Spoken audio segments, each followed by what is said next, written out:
सवेरे अकेले वन में टहलने के लिए निकला। वह अपनी ही धुन में चला जा रहा था। लगता था उसके दिमाग में कोई उलझन है जिसे वह सुलझाने की कोशिश कर रहा था।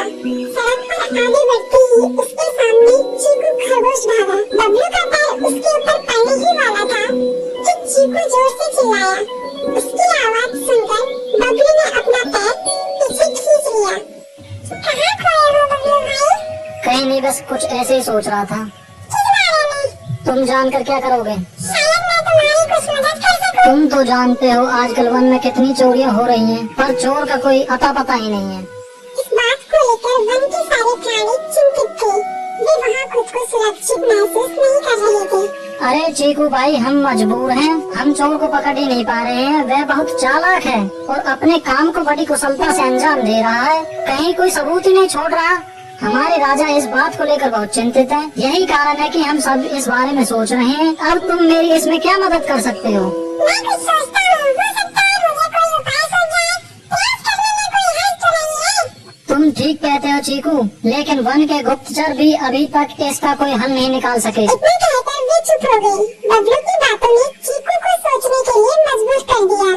चीकू को उदास देखकर बबलू बोला, तुम अपना मन छोटा मत करो। मुझे अच्छा लगा कि तुमने मेरी परेशानी को समझा। अभी मैं भी इस वन के लिए गुप्तचर का काम करता था। एक बार मेरी टांग टूट जाने से मेरे अंदर फुर्ती नहीं रही। तब से मैंने यह काम छोड़ दिया।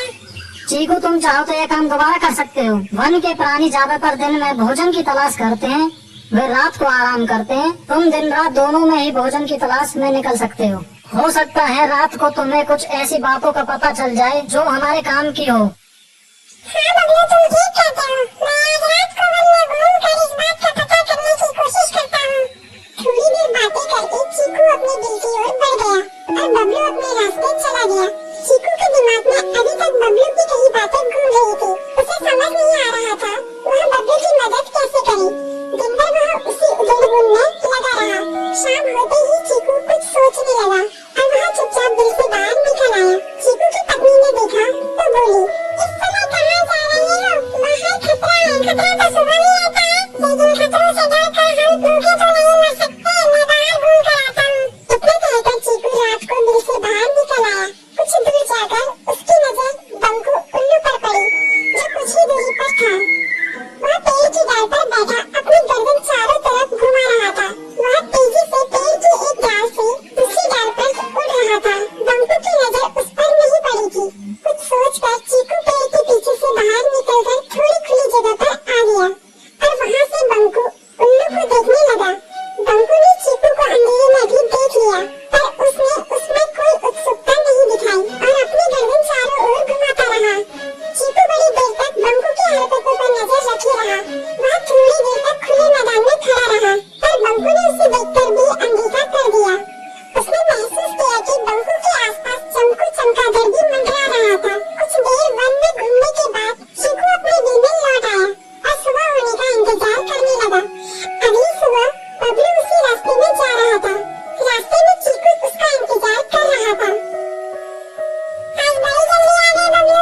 हाँ, आजकल मुझे चिंता की वजह से नींद नहीं आती। कोई नई खबर है क्या? यकीन से तो मैं नहीं कह सकता, पर मैं तुम्हें ऐसे प्राणी का नाम बता सकता हूँ जो शायद चोरों की मदद कर रहा है। कौन है वो? बंकू उल्लू। इतने कहकर चीकू ने रात की घटना उसे ज्यों की त्यों सुना दी। इसे सुनकर बबलू का माथा ठनका। बबलू की आंखें चौंधिया गई। तुम ठीक कह रहे हो। मुझे आज रात बंकू और चमकू पर नजर रखनी होगी। इतना कहकर वे दोनों अपने अपने रास्ते चले गए। बबलू रात को अपने साथियों के साथ बंकू पर नजर गड़ाए रहा। उसकी संदिग्ध गतिविधियों को देखकर बबलू ने उसे उसके साथियों चंकी और संकी लोमड़ के साथ पकड़ लिया। बबलू ने सख्ती से पूछताछ करनी शुरू कर दी। तुम इस समय बंकू चमकू के साथ क्या कर रहे हो? हम चारों दोस्त हैं, इसलिए साथ बैठकर बातें कर रहे हैं। चमगादड़ और उल्लू की दोस्ती तो समझ में आती है, पर लोमड़ के साथ दोस्ती कैसे हो सकती है? सख्ती से पूछने पर दोनों ने अपना जुर्म कबूल कर लिया और सभी चोरियों के बारे में बताया।